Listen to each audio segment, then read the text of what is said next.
And that's it, really. That's my bad. So, okay, so on Twitch, I was like, oh, right, shit, we're live. We're not yet. It's this last week's video. We should be live. Yeah. I think it's live now. Yeah, we should be live.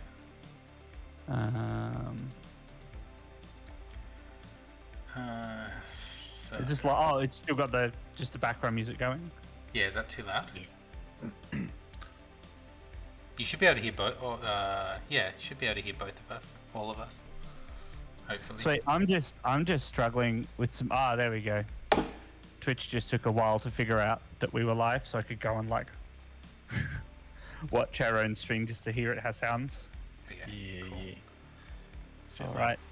How we doing, everyone? Yeah, we're good. We're good. Yeah, We're good, we're not good. too bad. It's another week for context. Although it only shows us one watcher, which is although mods don't count, and I think we're on mods, so maybe that means there's like, well, you know what we used to do, Jake? Remember when we used to just be like, oh yeah, the 1 means 1 million? Yeah. Yeah. Yeah. We've got millions of adoring followers, obviously. No.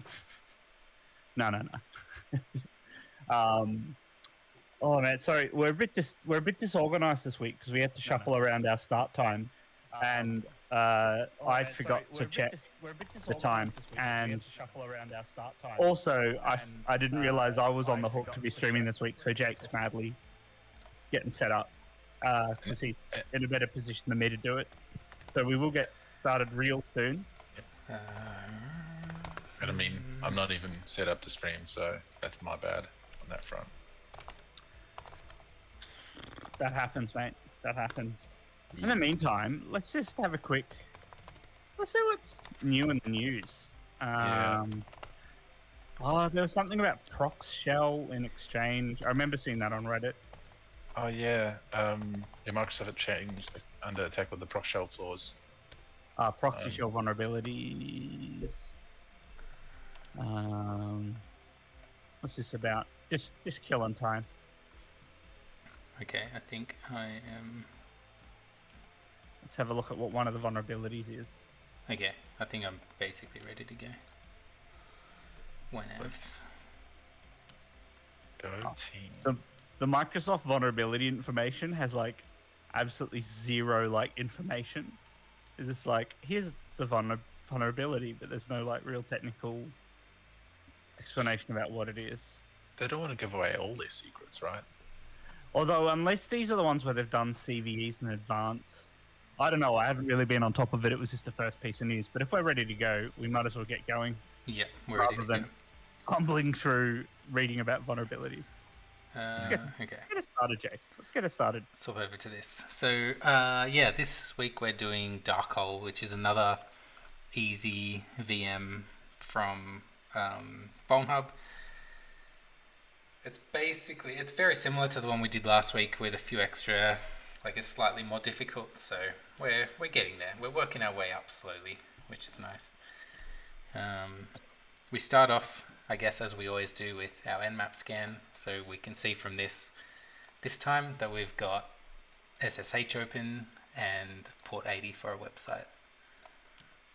Nice. So we can't do much with SSH because we don't have any creds or keys or anything. So let's 80 and 22 are almost bog standard for CTFs. Yeah, pretty much. Or 22 and something HTTP. Sometimes it's 8080.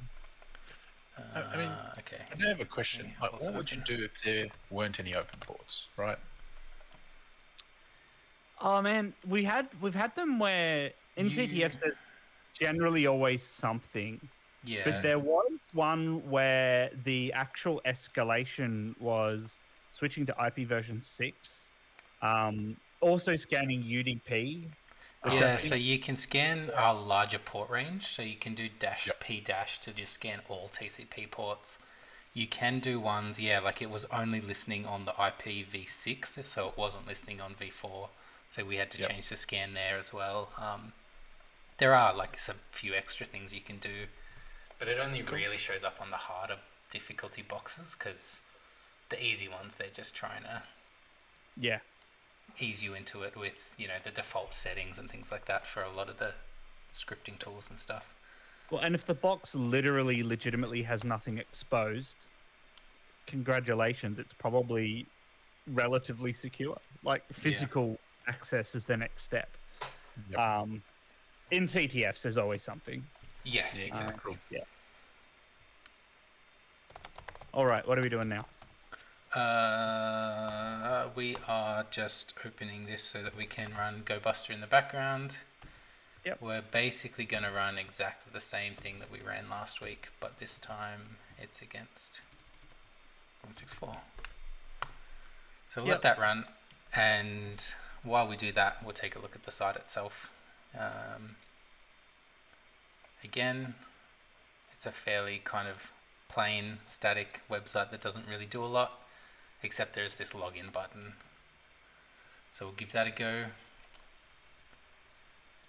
We try some, you know, default usernames or passwords, admin, that kind of stuff, but we get username and password is incorrect. We could sit here and try and brute force it, but there is also a self-sign-up, a self-registration, so let's give that a go, see what happens.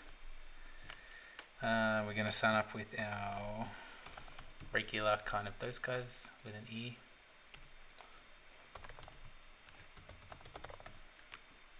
Yep.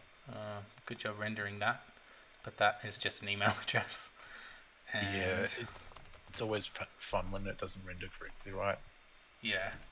Yeah, I think these are like free just templates. A lot of these guys just grab a free template and use that to put something there. Yeah. Yep. Yeah, sorry, you go. No, I was just going to say, I did follow the link and try and find this template, but there's not much to see when you try and find it. Yeah, fair enough. So while we're doing all of this, in the background we've got our burp proxy running. So it's just kind of logging everything that we're doing. For clarification, just because since we started streaming again, burp is man-in-the-middle proxy. Normally, man-in-the-middle is associated with something bad, but in this case, it just sits between your web browser and whatever you're trying to talk to. Lets you see what the requests are, similar to like the network view in a web browser, but you get some more detail, and you can replay requests simpler than it is in a web browser, stuff like that. So exactly, yeah. So setting it up's pretty straightforward. You just set your web browser proxy to localhost and whatever port this does. Just providing a quick bit of context. By default, it's 8080. Yeah. And yeah, so looking through kind of our, I guess, request history so far, we get like a few regular things that we're expecting, and then when it loads the dashboard, it's got this query string with an ID of 2. We did try a bit of like parameter pollution type attacks with, you know, just changing this to values that are not 2 or not integers and things like that, but the app just kind of errors out. So we keep just seeing what we've got new after logging in. We can update our own details, and we can set ourselves a new password. I don't know if it comes up later because I didn't. I was working on a different CTF this week, but there might be a hint in the ID equals 2. I'm looking at that going, oh, that probably means ID equals 1 is the first user. Well, definitely is the first user, which might mean something. Maybe it doesn't come up. And we kind of get that when we say we're not allowed to access another user's info. So that kind of gives us a hint that that is some sort of user ID. Which handy app design hint there. Don't use sequential IDs if your IDs mean anything. Just generate a random grid or hash or something in the background. Yeah. And I mean, also to follow that, don't put it in the URL parameter. Yes. It just makes it too easy. Yeah, yeah. So then we just did a password change request, and in our history we can find it here in this post, and we've got a password and we're just passing through the ID. And so this is where burp proxy makes things easy. We just press Control-R to send it over to repeater, and from here we can just, you know, play around with these parameters and properties and values and resend the request and see what kind of response we get back. So here we just change the ID to ID1, and when we send our request we get a response that says the password has been updated, which is the same. I mean, it's what we expect if we're updating our own password, but not what we expect if we're trying to update someone else's password. I will say, as ridiculous as that sounds, like for resetting a password, I've not so much password resets, but a similar thing to assigning like groups and permissions and access to users. There was a pen test I did ages ago, and you could submit, as long as you're an authenticated user, you couldn't elevate your own permissions, but you could elevate the permissions of any other user. So that obviously screwed up the logic and gone, if user is trying to elevate own permissions, don't allow it. But they did no checks to see if you're an admin and allowed to elevate other users. So it was similar to that, just not relating to passwords. Yeah, so it does happen. Like, it's still a common kind of thing with getting your access controls right. Yeah. Auth checks are hard. Like, if you're not using a framework or decorators or something to make it simple, auth checks are a pain in the ass. Yep. Yeah. So we can see now that we're logged in as the admin account, so as ID1, we get this extra little box on the side for uploading a file.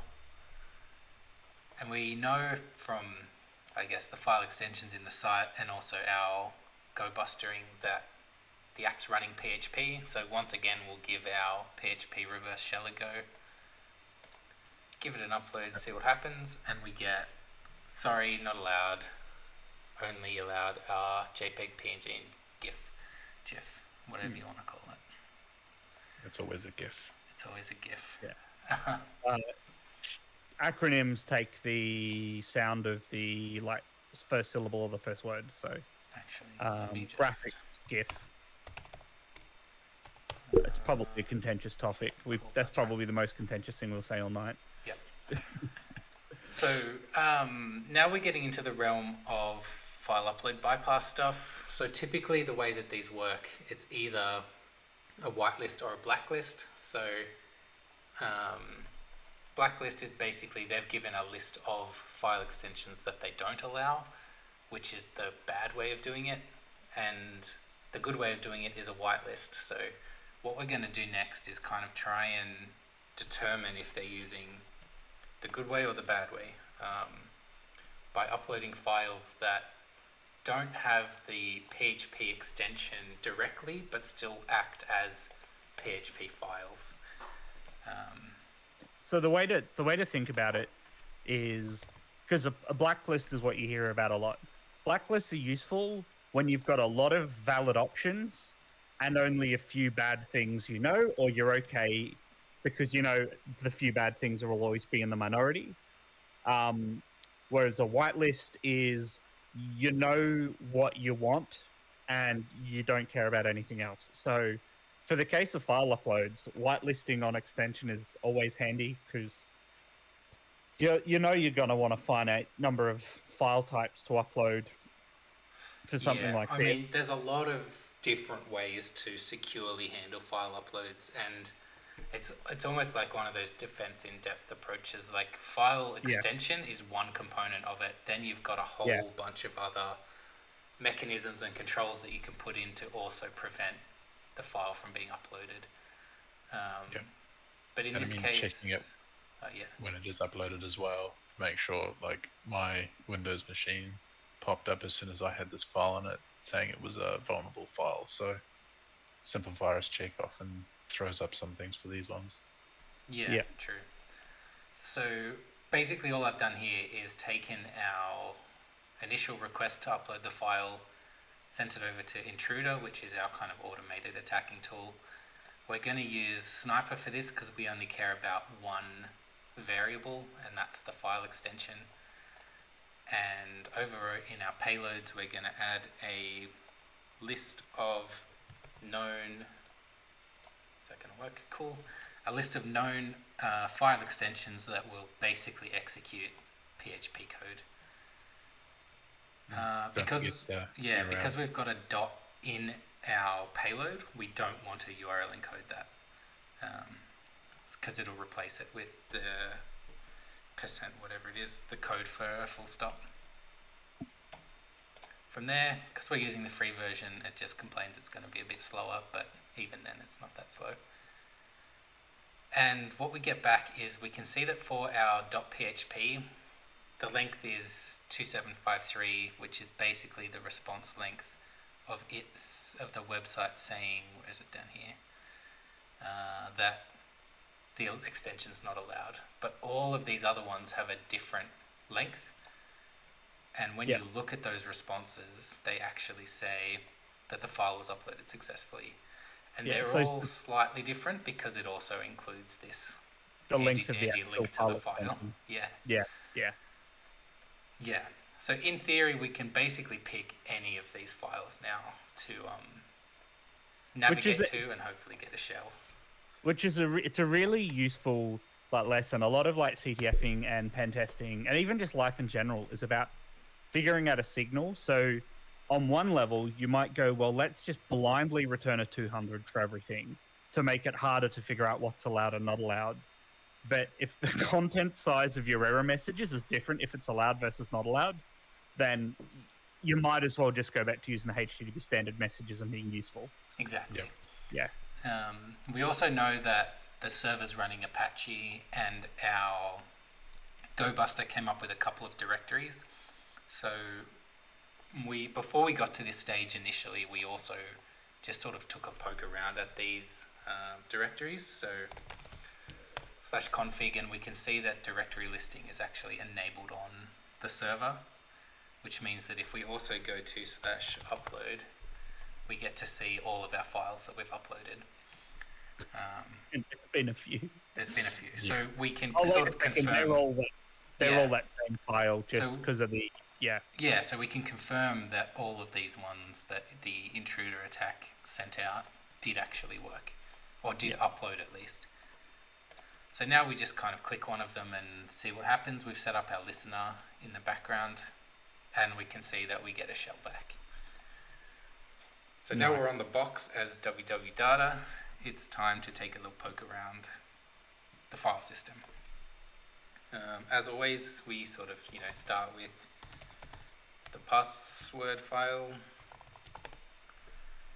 to see who else might be on the box. We've got a John user. We've got MySQL potentially running on here, which didn't come up in our initial Nmap. And of course we got root and all that kind of stuff. So from here we could go and take a look at the actual app itself. So we can look at maybe, which one is it? I think under config. So in dashboard we can see what our sort of whitelist or blacklist looks like, and in this case the file upload, where was it? It was up here somewhere. Yeah, so it basically just looks for if the file extension is either PHP or HTML, it'll error, and if it's anything else, it'll get through this. So it's not even actually looking for just JPEG, PNG, or GIF. I guess a better way to decide if you need a blacklist or a whitelist is if there is some conceivable input out there that you won't be able to handle, and I guess that requires some knowledge, use a whitelist.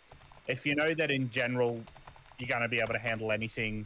So, for example, you were running a legitimate file upload service where you had to handle anything, you'd write it in a way to make sure that the server never tries to parse anything as executable. So, it does the MIME types properly and all of that jazz. Yeah, exactly. Taking a look at some of the other files that this app uses, we can see that there is MySQL running, and we've got some nice easy creds for that. What else? Then we kind of just keep poking around,